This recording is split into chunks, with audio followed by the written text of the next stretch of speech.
Hi again then guys, and welcome to the 59th episode of Weekend Warriors, this time specialising on Gran Turismo 2 in particular, and this episode is straight up featuring one of my personal favourite sports cars ever. It's most definitely my personal favourite version of the Dodge slash SRT slash Chrysler Viper as well, the original Viper, the RT10. Design-wise, it is by far my favourite. It has the simplest design, there are no stripes, there's no roof, the back end is much more flat, wider looking and simplified.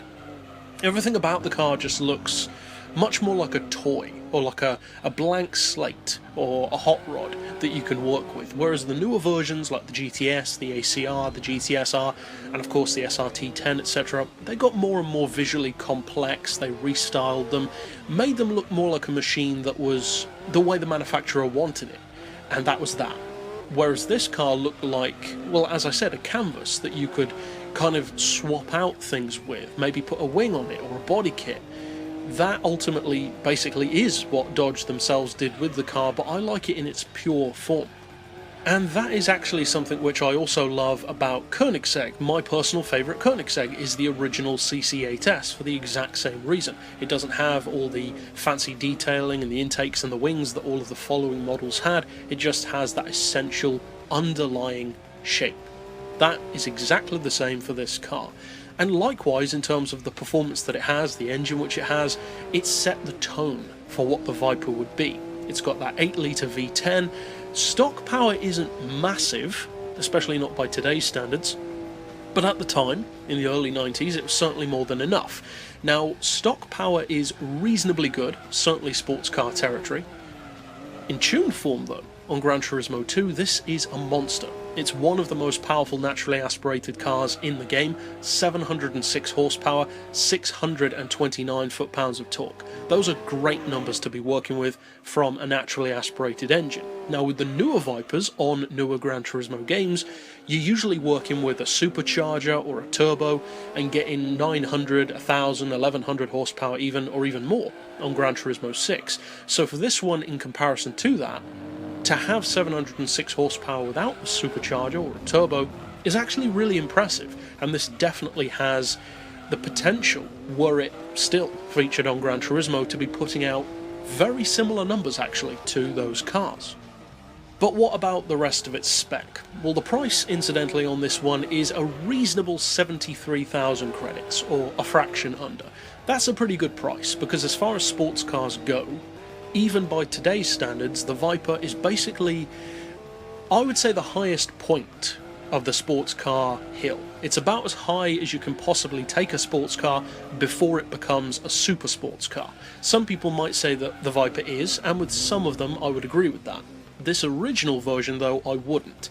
I would put it more in the same kind of torque as a C5 Corvette or a Porsche 911. Not necessarily a super sports car, but definitely a sports car. The NSX even could even go up against this model because it doesn't have quite as much power.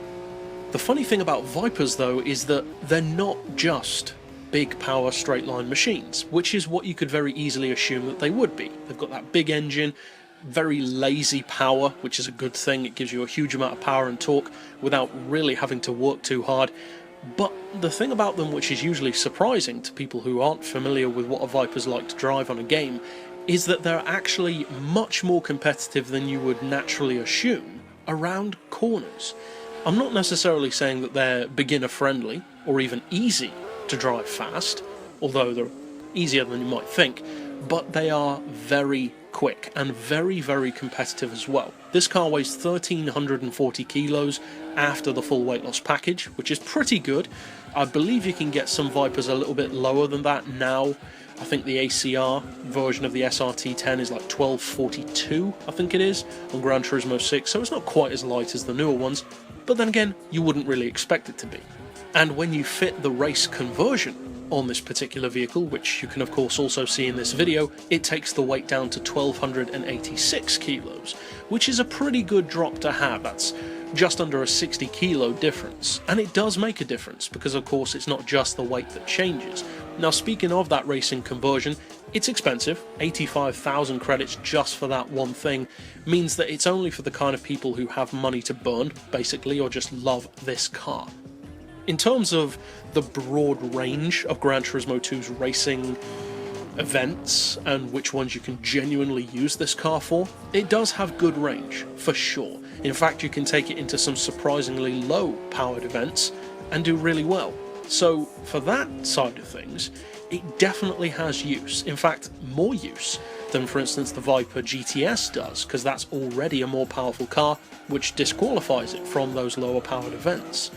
That being said, the Viper isn't necessarily always going to be the quickest in said events. It's quick in a straight line, as you can see from the specs on screen. Even on this track, Grand Valley, you can get it up around 185-ish miles per hour. That's pretty good. For a track with not an overly long straight, that's impressive. With 706 horsepower, obviously you'd expect it to be impressive.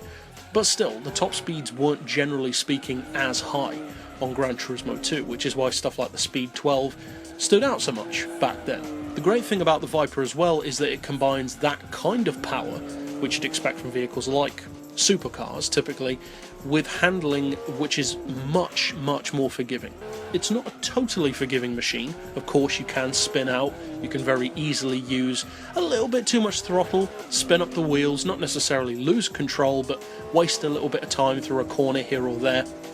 But generally speaking, it's a far better handling car than the Speed 12, it's a much better handling car than something like a Jaguar XJR15 or a Ford GT90, and although those cars might beat this one in a straight line, they may well struggle on a track which involves corners as well. So it's a good car to bear in mind given the 73,000 credit price. It has great road and racing use.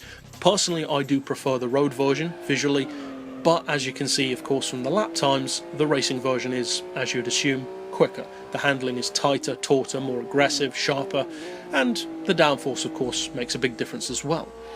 So overall, if you do have a chance to pick up a Viper on Gran Turismo 2, I think I would actually recommend this one more than the GTS version, because with the GTS, if you've played newer Gran Turismo games, you pretty much know what you're getting, whereas with this one it's something different. It has lower power, which makes a huge difference to its competitive range and the kind of races that you can use it in, as I mentioned earlier, and it's just a really nice car that isn't featured on Gran Turismo anymore.